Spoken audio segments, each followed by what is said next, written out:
I think everyone is aware by now, but I love Cave Story.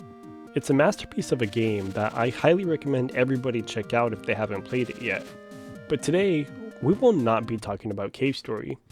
Today I wanted to dive into another game that Daisuke Amaya made before Cave Story that I think is just as charming. That game is Ikachan. Now, I know just about every Cave Story fan knows what Ikachan is, but in case you don't, Ikachan is a game made by Daisuke Amaya before Cave Story began development. The game follows a squid named Ikachan who lives in a mysterious ocean that's been experiencing some massive earthquakes that threatens the lives of all the sea creatures that live in it. Your goal is to escape the ocean before a massive fatal earthquake hits. The game is incredibly charming, and the gameplay is unlike a lot of underwater games and levels that I've played, but I would say it best compares to the water levels of Super Mario Bros. You can aim Ikachan left, right, or up, and boost them in said directions, with combat involving you bonking enemies with your pointy head. I don't think this game is major enough to warrant a spoiler alert, but just in case, the rest of this video will carry spoilers to Ikachan. The game is free to play in the Cave Story tribute site, as well as an incredible HD remake made by Scrambles, which I'll go ahead and use footage of for the rest of this video. Okay, time to be completely honest here. The amount of times I've had to rewrite this section of the script is insane, as there really are lots of things to unpack about Ikachan, despite it being a game that only takes about 15 minutes to complete. I know I've mentioned a synopsis earlier, but I'd like to take a much deeper dive and fully look at the entire plot. The game has our hero, Ikachan, waking up in an ocean that's about to meet its end due to actively worsening earthquakes. After a short swim, you run into the small village the game takes place in, as well as its villagers who are scared and overprotective of themselves due to their imminent doom. After some exploring, you learn that somebody by the name of Ironhead has the entire village running on a system he worked out himself. The system is simple. If you have a pearl, you're viewed as friendly and won't be attacked.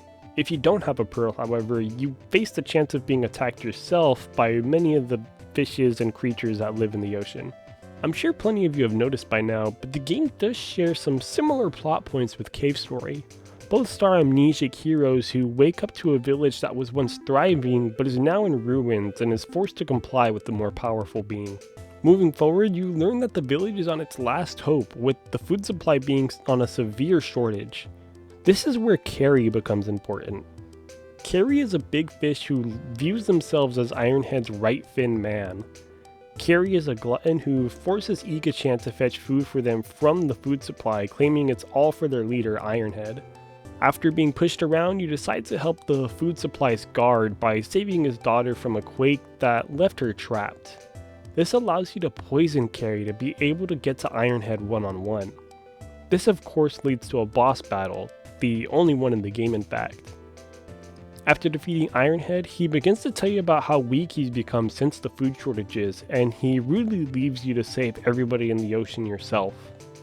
After Ikachan is given this responsibility, you can choose to save Ben, a friend of Ikachan's trapped at the beginning of the game, assuming that you haven't already.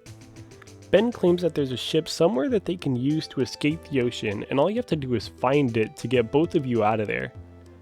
Since you've defeated Ironhead, the guard leaves his post to the food supply to be with his family during their last possible moments of life. In the food supply, there just so happens to be a ship that Ben can pilot, but Ikachan has other plans, and your goal is to get everyone in the village to board the ship before the ocean is destroyed.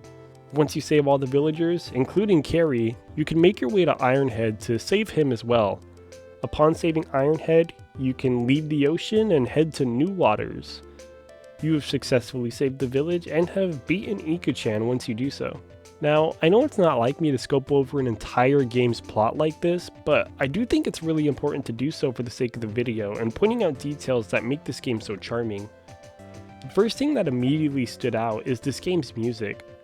Pixel has once again outdone himself and blessed us with some good, calming tunes. It's also incredibly soothing and serene, minus the boss music and earthquake theme, that is.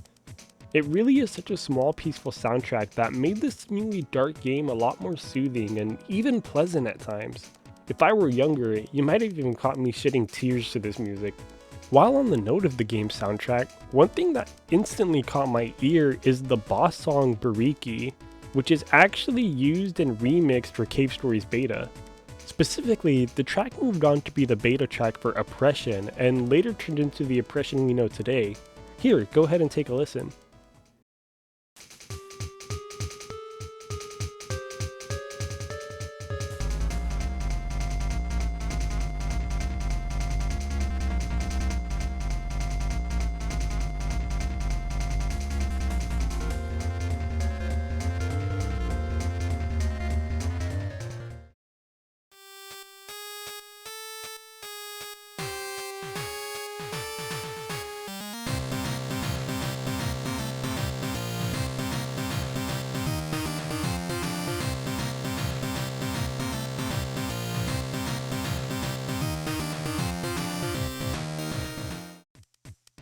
I don't think I have to mention it, but I'm going to anyways.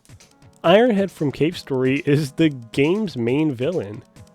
Something interesting to note is that in the Nicalis version of Ikachan on 3DS, Ironhead is actually revealed to be a good person who intended to keep the people he lived with safe, and I honestly really love this take.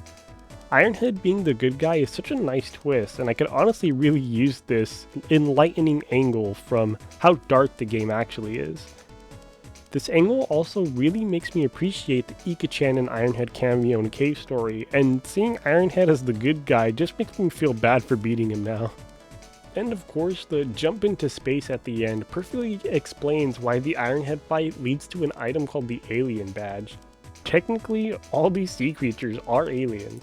I don't think this game needs ties to Cave Story, but come on, we gotta at least try here. I think it's safe to say that Ikachan does serve as some sort of strange prequel to Cave Story. The game does predate it, as well as share similar plot points, and ties itself with cameos. And of course, I think it's also safe to say that the place Ikachan and Ben took everyone to was the island in Cave Story. That said, I've also heard a theory that Ikachan takes place during Cave Story, and the earthquakes happening are all the boss fights going on. But this sadly wouldn't line up too well, as at no point during Ikachan does Ironhead ever leave his den. In fact, he's too weak to. I also feel like I gotta address the elephant in the room and mention that this game does have a Nicalis release on 3DS, like I mentioned before. It's cute and still just as fun, but introduces a few new elements. The obvious being a map that's always active on the bottom screen. The 3DS version also introduces some minor map changes and introduces some new enemies, including this weird yellow fish that shoots straight up and then spins gracefully back down. The final thing is something that genuinely made me feel really uncomfortable since I get freaked out by uncanny valley things. Nicalis, for some strange reason, decided to make the ship its own living, breathing character named Sally.